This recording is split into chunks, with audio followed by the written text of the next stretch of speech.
Hi, wrestling fans. Thanks for clicking today's Dreaded D-Rose report. Hope everybody had a great weekend. Two fans didn't. Probably drunk. Two fans stormed the ring during the intermission at Sunday's live event in Hamilton, Ontario, Canada, and they were quickly ejected by security. I don't know whether you could drink in that place or not, but it sounds like to me. Well, they missed half the show. Alright, WWE is expected to finalize the Night of Champions card for on Raw tonight from Montreal. No opponent's been named for the IC title, to go after with The Miz. And the U.S. title, Antonio, nobody's been mentioned on. I'm sure they're going to have the matches on there. F4W Online kind of speculates Antonio may defend it against Sin Cara or Cody Rhodes based on the recent live event bookings, which whenever they have the house shows, they usually wrestle to get used to each other and make it a nice show when we get to see them. Devon's departure from TNA 2 weeks ago due to his contract not being renewed came as a shock to many employees, since the well-liked and considered model employee got released. Hulk Hogan was many of the people. Anyway, he said on Sunday's Twitter, the legendary wrestler was asked about Devon returning to TNA, at least for one night, to drop the television title. He's got the TV title. And Hogan responded and says, "I'm all over it." He continued, "Devon is too valuable to ever let slip away. Huge screw up on somebody's part in TNA." And Hogan also posted fan messages stating that "Bring back our TNA TV champion. We'll all miss Devon on Thursday nights."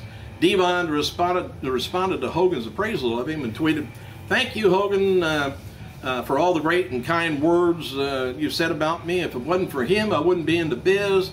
I would have had the run since I got TNA TV title. Thank you, sir." Well, wouldn't it be odd if Devon came over to WWE and dropped his belt in the trash can from TNA? I was just thinking about it. And normally they don't let a belt give away.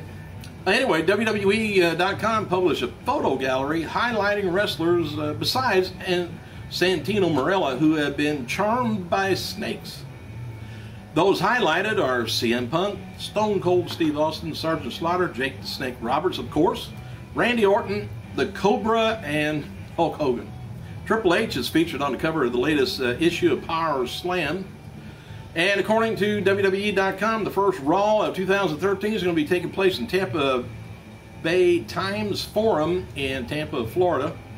And tickets go on sale, well, they don't say yet. But anyway, it's going to be on Monday, January 7th. And Stephanie McMahon, Executive Vice President of Creative for WWE and mother of 3 girls, will be participating in New York Fashion Week tonight, walking the runway for Strut the Fashionable Mom Show, according to themoms.com. Didn't we have the moms in WWE for a while? Men on a Mission. Tonight's WWE Raw is going to be taking place at the Bell Center in Montreal, Quebec, Canada. Confirmed for tonight's show is going to be the return of the Hall of Famer BRET the Hitman Hart. Bret's brought back for the Patterson Appreciation Night, and is going to be making a TV appearance, and as announced by manager AJ Lee.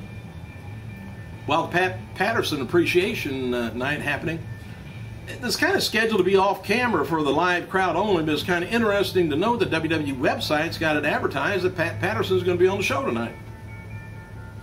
They might just acknowledge it and go on, celebrate afterwards.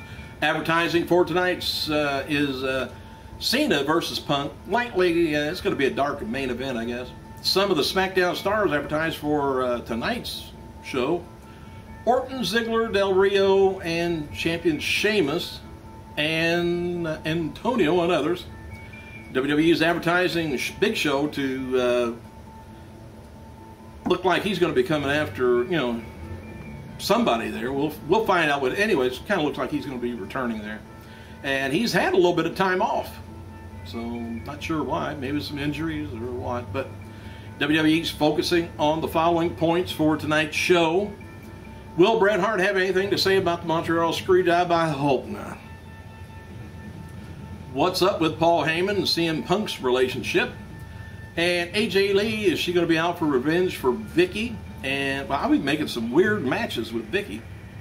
And a fallout from Booker T banning the bro kick. Is that going to be on there? And CM Punk rekindled John Cena's fire within. That's what it says. Anyway, Paul Heyman has began advocating for WWE Champions CM Punk on Twitter. Heyman posted a photo of Night of Champions poster with Cena and asked, why is the challenger featured instead of the champion? Which is true. Heyman also retweeted a fan photo of Punk's action figure pinning the Rock action figure after a GTS. Heyman called it the accurate look at the future. Finally, Heyman retweeted another fan photo and said that Heyman and Punk were coming to save wrestling. I thought Jericho was supposed to do that. Maybe he did save it. And WWE NXT President Steve Kearns, or Skinner, remember him with the nasty mouth? Anyway, he turns 61 today, while WWE star Trevor Murdoch turns 32. WWE and TNA star Matt Morgan turns 36. And where is he at? We may find out soon. And WWE Hall of Famer Don Muraco turns 63, and Hall of Famer Billy Graham, 69 years old. Jim Ross noted on Twitter that Montreal hasn't sold out yet. And that's odd. I don't know how the economy is up there. John Cena, Sheamus, Kane, and Mysterio versus Punk show. Bryant and Del Rio's been advertised for October 22nd Raw show in New Jersey, the Izod Center. Former WWE, TNA, ECW star Perry Saturn. He's headed to Tampa this week to work with developmentals down there. And Matt Hardy wrote the following on Twitter about his brother Jeff's performance at TNA No Surrender last night. If you caught that, let me know what you thought about it. Anyway, Matt says I'm very proud of Jeff Hardy and his performance last night. He busted his ass and, oh, I hate to hear that, and was at his best. Great business move to give him the main event at BFG.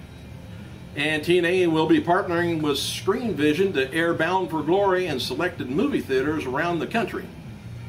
And after last night's No Surrender pay-per-view went off the air, Jeff Hardy continued to celebrate with fans before speaking with Jeremy Borash at ringside, likely for the TNA website. Bully Ray finally got up and received a big ovation from the fans at in Impact Zone. Sometime in the last month or so, TNA changed plans for Bound for Glory series, as originally James Storm was scheduled to win. Well, anyway, the original plan had Storm challenging for the World Heavyweight title match next month. Now Jeff Hardy's scheduled to get the World title shot next month against Austin Aries, while Storm will be facing Bobby Roode in singles action. Toronto Star has a review up at WWE Studios' No One Lives, which I guess played this weekend at Toronto International Film Festival, and it wasn't favorable. So while parts of it was deliberately campy, anything you see that's dark and campy means the film is kind of, I don't know. But anyway, it's a low-budget production, veers into an amateurish and some sort of a jump cut that makes it look like it was edited with a switchblade, or make that a butcher knife. They just can't get movies right. WWE is trying to register the trademark XFL. I don't know why they can't. They have an existing live application for the term that was filed in 2009, which was done under the XFL LCC. Well, anyway, it's still pending. And WWE has not provided a statement of use for the trademark, and it's all technical crap. And only difference is the new application is used in wrestling and football. Is only used for wrestling and football. So I don't know what they're up to. So TNA has announced the following for Thursday's Impact after last night's pay-per-view. No Surrender, the charismatic Enigma Jeff Hardy overcame odds and won the annual Bound for Glory series, which earns him a title shot at the World Heavyweight title against Austin Aries at October's Bound for Glory. And what will happen to our Aries and Hardy when they face off at Impact? Road for Bound for Glory officially kicks off this Thursday. Set the machine. Witness aftermath of no surrender pay-per-view event on Thursday's broadcast. That will be the reaction to Bobby Roode costing James Storm a chance at the World Heavyweight Championship. Plus, tune in for other matches for the event. What will be the fallout between General Manager Hulk Hogan and the Aces and Eights after no surrender? This is stuff that they're building for next week's Thursday show. And the pay-per-view, Hogan put the arena on lockdown in an attempt to keep them from invading. Hogan is on a mission to eliminate the gang from TNA, but the group only gets more powerful. And the war continues on Thursday's broadcast on Spike TV. I'm too excited. I'm going to have to go. I got to go.